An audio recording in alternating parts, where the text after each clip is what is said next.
A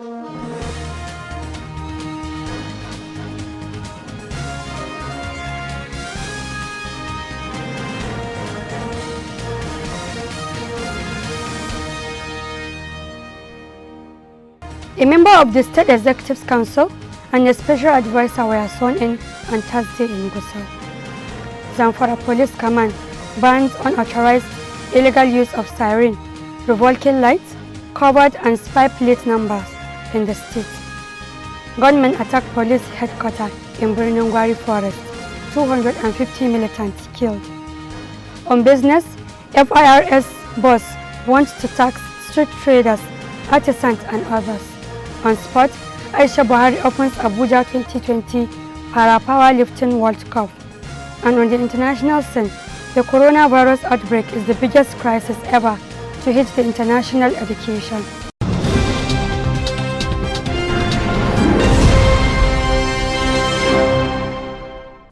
Welcome to Standard Voice Television News. I am Samira Ibrahim. Now the news in full. A new commissioner, Alhaji Ibrahim Abdullahi Gusau, and a special advisor, Alhaji Lukuma Majidadi, have been sworn in on Thursday in Gusau. The state governor, Dr. Bello Mohammed Matawalli, who performed the ceremony, said their selection was based on merit and their political insight. The governor said their share of commitment to the progress of the state was also commendable. Let me congratulate you on this appointment. Your selection to assume this crucial responsibility is based on merit, your political insight, and your share commitment to the progress of our dear state. I therefore have no doubt in my mind that you are equal to the task. Dr. Bello Matawalli said, as they have just been sworn in, reminding them of the task ahead of them. The governor enjoined them to justify the goodwill and confidence bestowed on them by the government and people of Zamfara State. He advised them to take their appointment as a call to service. Governor Matawalli advised the appointees to lend their contribution to the development of the state. Dr. Bello Matawalli said they are expected to exhibit decorum, true sense of morality, and courage in taking the right decisions that are in the best interest of the state in all matters that shall be brought to them. He said, as a commissioner and a special advisor, they should bear in mind that the entire state is their constituency. He therefore called on them to treat everyone with fairness and seek broad opinions on issues before taking any decision that affects the public interest.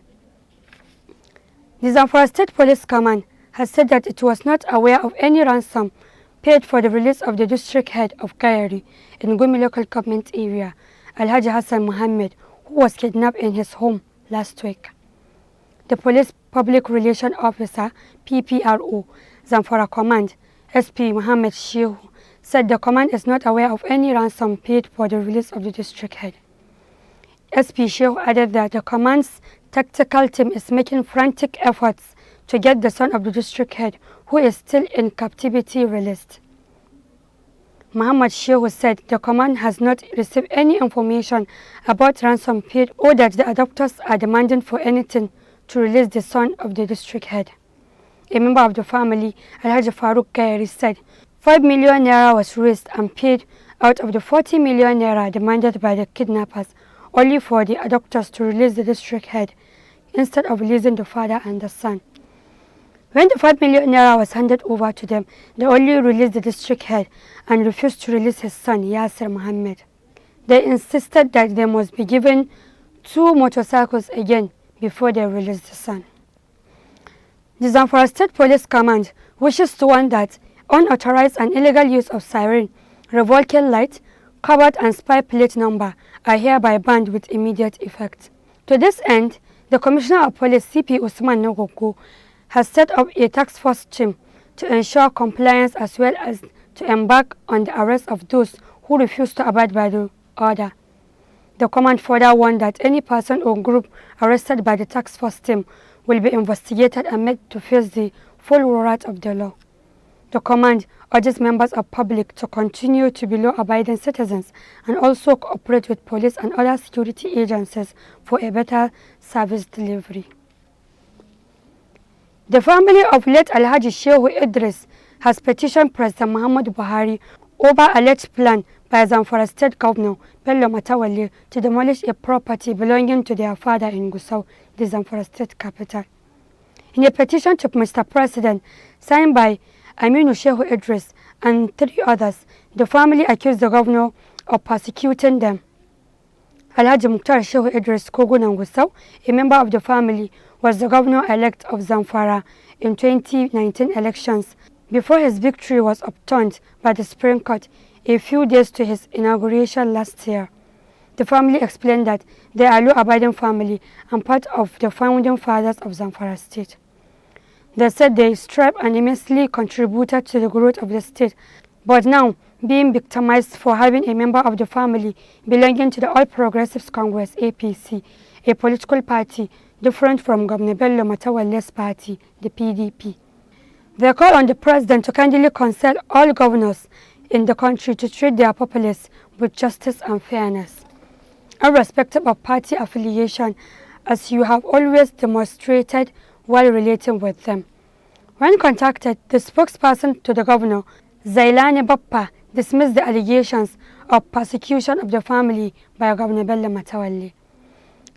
Zailani Bappa advised the family to stop politicizing the matter. Instead, they should go and have their documents corrected. He accused the APC of politicizing every issue in Zamfara State, pointing out that when they were in power, they carried out similar exercise. Police spokesman Frank Imba has confirmed government attack on police helicopter which raided a terrorist camp in Kaduna on Wednesday. The police in a statement said 250 militants were neutralized in Birnin-Gwari area. According to the police, the operation started in the early hours of the day in an operational camp of the group located in Kuduru Forest, Birnin-Gwari. Mr. Mba said the militants used sophisticated anti-aircraft rifles and GPMG during the attack. He said the pilot and the co-pilot, who demonstrated uncommon courage and expertise, successfully landed the aircraft at the Air Force Base, Kaduna, without further incident. Both officers who sustained non-life-threatening injuries are currently receiving treatment and are in stable condition. The police spokesman said the operation was necessitated by actionable intelligence linking terror and criminal elements in the super camp of series of terror-related violence, kidnappings, gun running, cattle rustling, and other heinous crimes across the country.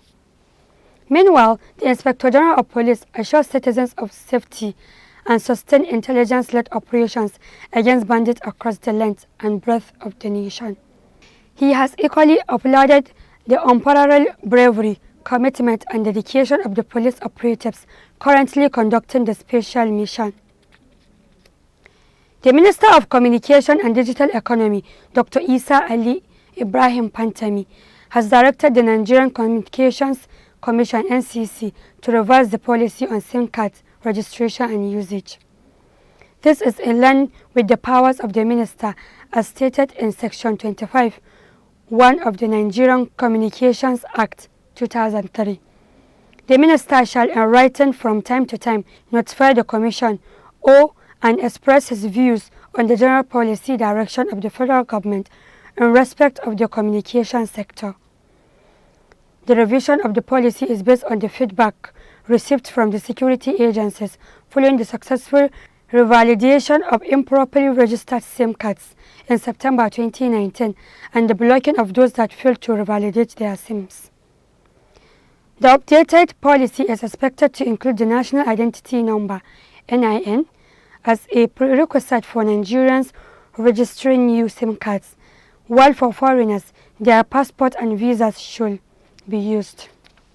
The statement said the already registered SIM cards are to be updated with National Identity Number (NIN) before 1st December 2020. There should also be a maximum number of SIM cards that can be tied to a single individual, possibly a maximum of 3, and no unregistered SIMs will be allowed on mobile numbers. And no unregistered SIMs will be allowed on mobile networks. He said subscribers can easily check the number of SIM cards registered to their name, along with the associated phone numbers and networks.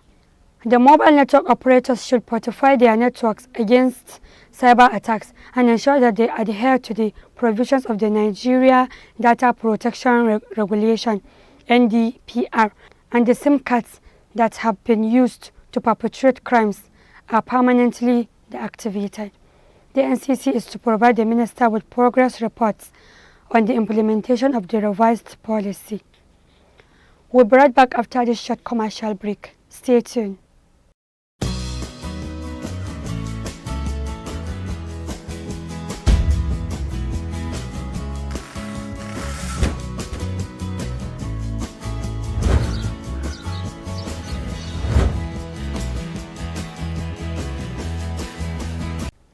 Welcome back.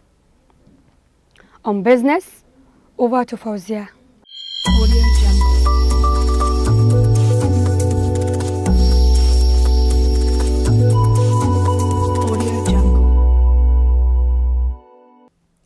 Hello there. Welcome to Business Updates. I'm Fauzia Ibrahim.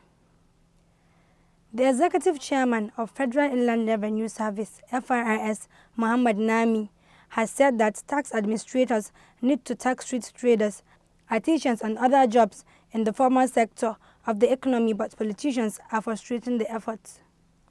According to Nami, taxing the informal sector promotes good governance and political accountability, ensuring the informal sector has the right to request for certain service as demanded by the formal sector which is being taxed. He added that these businesses also operate on a cash basis and maintain poor or known accounting records.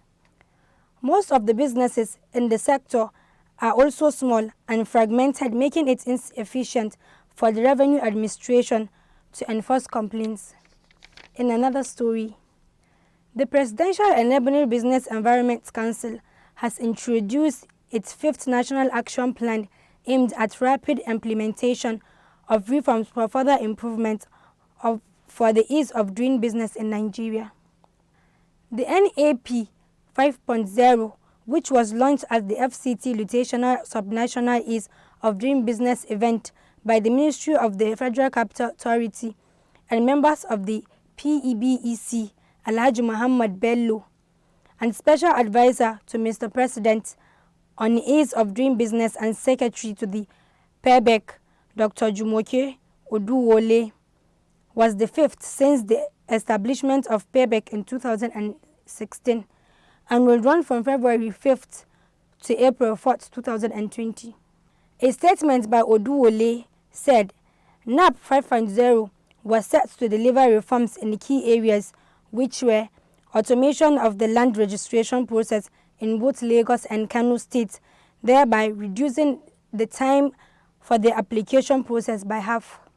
It will also reduce the number of inspection in construction, permitting through implementation of joint inspections by related agencies in Lagos, and improve the overall time by 48 hours in custom clearance at the port by implementing full per-arrival cargo clearance process.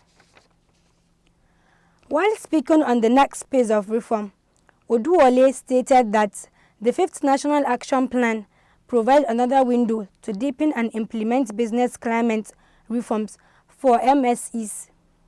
As is our custom, the upcoming reform is being communicated to the public along with the agencies responsible for the expected impact to jointly collaborate and actualize the progress in these reforms.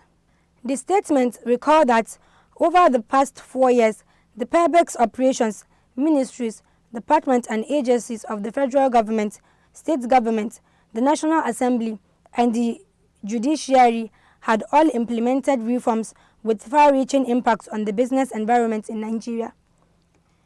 These reforms, it added, has resulted in validation from the private sector as well as upward movements in Nigerians' ranking in key index such as the World Bank Doing Business Index and World Economic Forum Competitiveness Index. It stated that some key reforms implemented since 2016 include the automation of companies' registration by the Corporate Affairs Commission. It facilitates the legal frameworks for the operation of credit reporting bureau and the use of movable assets for collaterals for loans in Nigeria. That's all I have on business updates. Have a nice day. Thank you, Fauzia. On spot, over to Sufyan.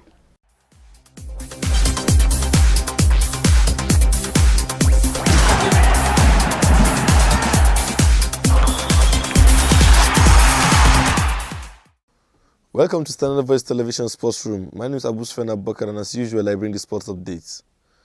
The First Lady of Nigeria, Mrs. Aisha Buhari, has drawn attention to the plight of retired para-power lifters and other athletes in Nigeria, many of whom retired into hardship after having served their country superlatively.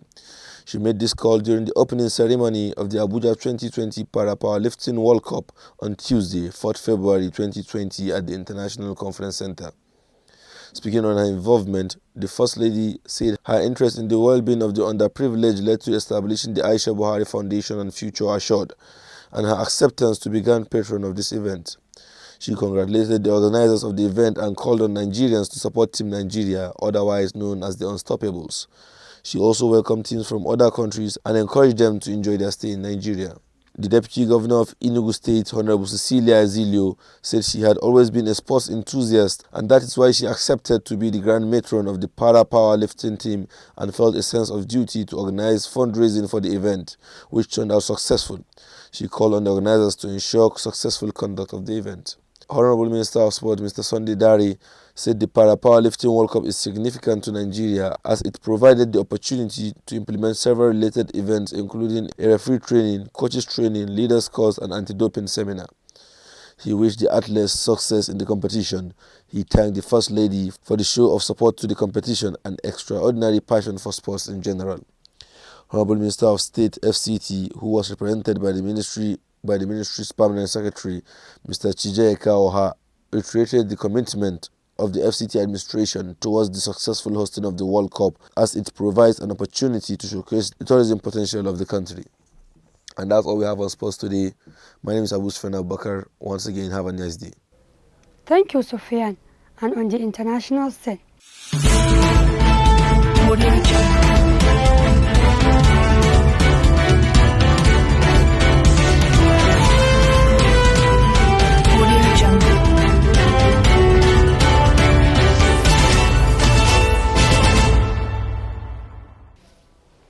The coronavirus outbreak may be the biggest disruption to international student flows in history. There are more than 100,000 students stuck in China who had intended to study in Australia this year. As each day passes, it becomes more unlikely they will arrive in time for the start of the academic year.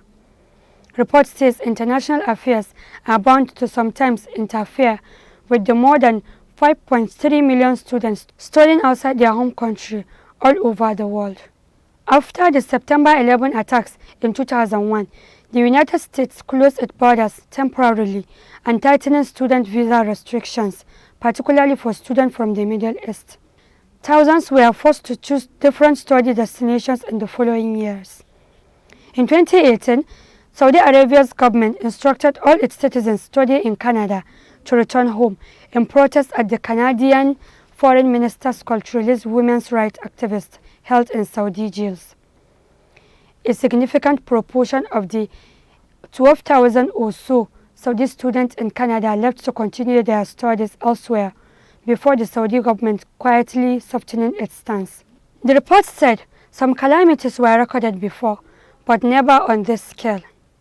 The current temporary migration of students from China to Australia represents one of the largest education flows the world has ever seen. Federal Education Department data show there were more than 212,000 Chinese international students in Australia by the end of 2019. That has been the news from Standard Voice Television. To end the news, a quick look at the major headlines.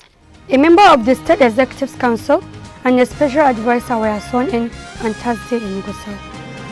Zamfara Police Command bans unauthorized illegal use of siren, revolving lights, covered and spy plate numbers in the state. Gunmen attacked police headquarters in Birnin Gwari Forest. 250 militants killed. On business, FIRS boss wants to tax street traders, artisans and others. On sport, Aisha Buhari opens Abuja 2020 Para-Powerlifting World Cup. And on the international scene, the coronavirus outbreak is the biggest crisis ever to hit the international education. That has been the news. On behalf of the production crew, Head of News and Current Affairs, I am Samira Ibrahim, wishing you a pleasant time. Keep watching Standard Voice Television News. Goodbye.